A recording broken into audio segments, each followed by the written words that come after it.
2 लाख करोड़ के market cap वाली ये सरकारी कंपनी ओएनजीसी, जिसके किसी इंट्रोडक्शन की जरूरत है नहीं, देश की सबसे बड़ी क्रूड और नेचुरल गैस कंपनी है और हिंदुस्तान के घरेलू उत्पादन में 70% से ज्यादा हिस्सा ओएनजीसी के पास है। आइए एक बेहद खास मेहमान से आपकी मुलाकात करवाते हैं। ओएनजीसी के डायरेक्टर प्रोडक्शन पंकज कुमार साहब हमारे साथ कार्यक्रम में शामिल हो रहे हैं। आपने रुड़की यूनिवर्सिटी आईआईटी रुड़की से केमिकल इंजीनियरिंग में बैचलर्स लिया है। आईआईटी दिल्ली से आपने प्रोसेस इंजीनियरिंग में मास्टर्स की डिग्री हासिल की है। आईएम बंगलुरु से आपने एडवांस मैनेजमेंट का प्रोग्राम भी किया है। आईएम कोलकाता से आपने लीडरशिप डेवलपमेंट प्रोग्राम किया है और ओएनजीसी में 30 साल से ज्यादा का लंबा गहरा अनुभव पंकज कुमार साहब का है और लगभग सारे टॉप मैनेजमेंट वाले जो काम हैं वो आप लंबे समय से ओएनजीसी के साथ कर रहे हैं। सर, बहुत बहुत स्वागत है आपका, हमें समय देने के लिए बहुत बहुत धन्यवाद। सबसे पहले कच्चे तेल के दामों में जो 110-120 डॉलर के आसपास चलते थे, अब 70-75 की रेंज में आ गए हैं। जरा हमें ये समझाएं, विंडफॉल टैक्स लगने के बाद कच्चे तेल के दाम बढ़ना घटना आपकी कंपनी के लिए फायदेमंद होता है, नुकसान होता है? किस तरह से कच्चे तेल के मूवमेंट का आप पर असर पड़ता है, वो बताएं सर।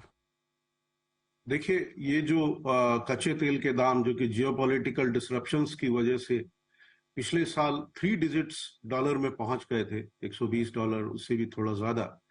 सो निश्चित तौर पे ओएनजीसी के लिए तो अच्छी बात थी, लेकिन देश के लिए शायद उतनी अच्छी बात नहीं थी। और जैसा कि हम जब कच्चे तेल के दाम एकदम से गिरे थे कोविड के टाइम में, जब हमें थोड़ी तकलीफ भी हुई थी, तब हम ये कहते थे कि ओएनजीसी के लिए कच्चे तेल के दाम अगर 60-70 डॉलर के आसपास रहें तो बेस्ट है, जिसमें हम अपना कैपेक्स भी कर पाते हैं, ओपेक्स भी मीट कर पाते हैं, एक अच्छा डिविडेंड अपने इन्वेस्टर्स को दे पाते हैं और कंपनी लगातार प्रोग्रेसिव मोड में रहती है। शायद यही सोच के गवर्नमेंट ने जो special additional excise duty SAED impose की कच्चे तेल के दाम पे, जबकि 3 डिजिट के लेवल पे कच्चे तेल के दाम रहे, लेकिन लगातार गवर्नमेंट उसे रिव्यू करती रही। कच्चे तेल के दाम को ऊपर और नीचे आने पे जो SAED एक समय पे करीब करीब $40 पर बैरल थी, वो आज की तारीख में, जबकि कच्चा तेल 75-80 के बीच में मूव कर रहा है, तो इसकी वैल्यू करीब $5 पर बैरल है। और मुझे पूरी उम्मीद है कि सरकार इसे फिर पुनः रिव्यू करेगी और अगर कच्चा तेल का दाम यहीं पे मेंटेन रहा तो ये ड्यूटी शायद अबॉलिश हो जाएगी। और इस प्राइस रेंज में अगर कच्चा तेल रहता है तो ओएनजीसी अपने पूरे कैपेक्स प्लान, जो फ्यूचर ग्रोथ ओएनजीसी की है, उसको एक अच्छे से मीट कर पाएगी, अपने इन्वेस्टर्स को एक स्टेबल और बढ़िया डिविडेंड दे पाएगी। एंड देश के लिए भी ये कच्चे तेल का दाम, क्योंकि इस पे जो कंज्यूमर्स को यूज करने के लिए प्रोडक्ट्स मिलते हैं, वो शायद एक मुनासिब दाम पे उपलब्ध हो पाएंगे, ये मेरा मानना है जी। इसमें। पंकज कुमार साहब, आपने बहुत अच्छे तरीके से समझाया ओएनजीसी की पोजीशनिंग को भी और साथ ही विंडफॉल टैक्स को भी। अब ये बताएं सर कि क्योंकि सरकार का आइडिया ये था कि अगर तेल कंपनियां कच्चे तेल के बढ़े हुए दामों से अनाप शराब बड़ा पैसा बना रही है तो विंडफॉल टैक्स लगाया जाए। कितना प्राइस अगर कच्चे तेल का हो डॉलर से $90, $100, इसके ऊपर हो तो विंडफॉल टैक्स लगाना चाहिए, और कितने डॉलर के आसपास है तो बिल्कुल खत्म कर देना चाहिए? क्योंकि अब तो 75 के आसपास है, बिल्कुल खत्म कर देने की जरूरत है, या हर 15 दिन में जो रिव्यू करने वाली प्रोसेस है वो बनी रहे तो कोई दिक्कत नहीं? देखिए, जैसे मैंने अभी अपने पहले जवाब में भी बोला कि इस समय भी मार्केट बहुत फ्लक्चुएटिंग है। कच्चे तेल के दाम ऊपर नीचे होते जा रहे हैं, रोज के हिसाब से ऊपर नीचे हो रहे हैं, तो इसीलिए शायद सरकार ने हर समय 15 दिन पे इसको रिव्यू करने की योजना को अभी पूरी तरह खत्म नहीं किया है।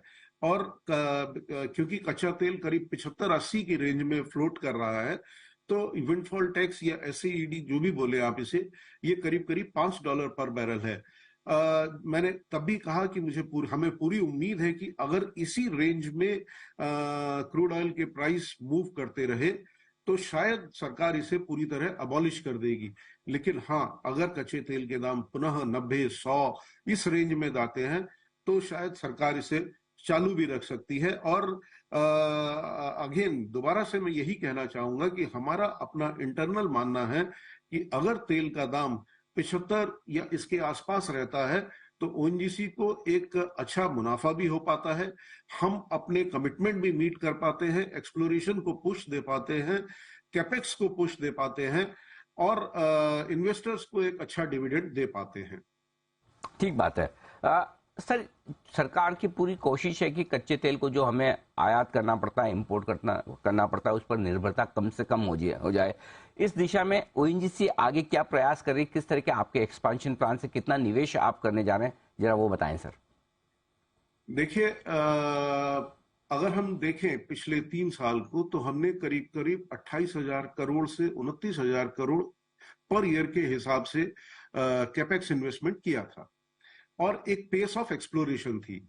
लेकिन पिछले साल जब ये रिव्यू हुआ और एक एक्सेलरेटेड एक्सप्लोरेशन फेज में हम आए, तो हमने आगे के लिए अगले 3 साल के लिए अपना एक एक्शन प्लान बनाया, सरकार के साथ मिलकर बनाया, जिसमें हमने कुछ कमिटमेंट भी दिए।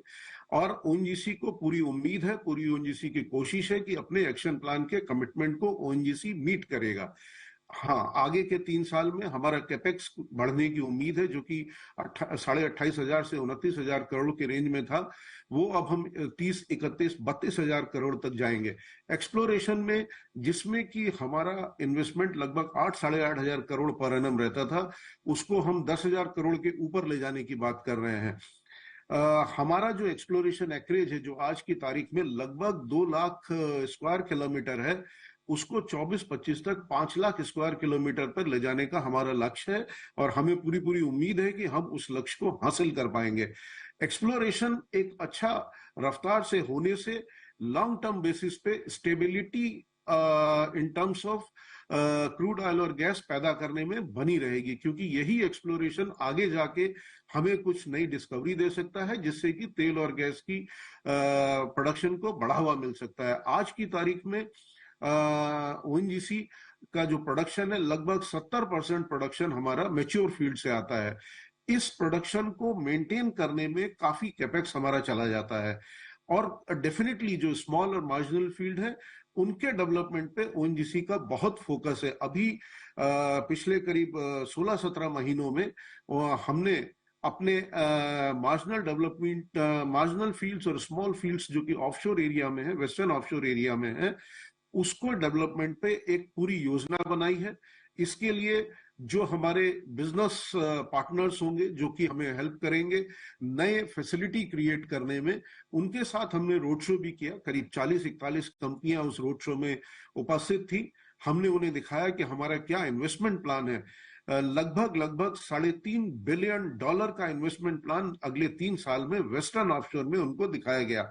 इसी तरह ऑनशोर एरिया में लगातार हम इन्वेस्टमेंट भी कर रहे हैं और तेल और गैस के प्रोडक्शन को बढ़ावा भी दे रहे हैं। तेल और गैस का प्रोडक्शन, जो तेल का प्रोडक्शन जो कि लगभग 5.6 मिलियन टन और 5.7 मिलियन टन पर एनम चला गया था ऑनशोर फील्ड से, वो आज की तारीख में 6.1 मिलियन टन के आसपास है। अगर मैं आपको आज की ही एक न्यूज दूं, तो आज ओएनजीसी ने अपने त्रिपुरा एसेट से लगभग 1.637 बिलियन मीटर क्यूब का प्रोडक्शन अचीव किया है फाइनेंशियल ईयर 22-23 में। और जब से त्रिपुरा एसेट क्रिएट किया गया, जब से वहां गैस प्रोडक्शन शुरू किया गया, ये एक फाइनेंशियल ईयर का सबसे बड़ा नंबर है। अगर ओएनजीसी ये अचीव कर सकती है, तो इसका पूरा मतलब है कि हम अपने तेल और गैस के प्रोडक्शन को बढ़ावा देने में पूरी तरह कमिटेड हैं।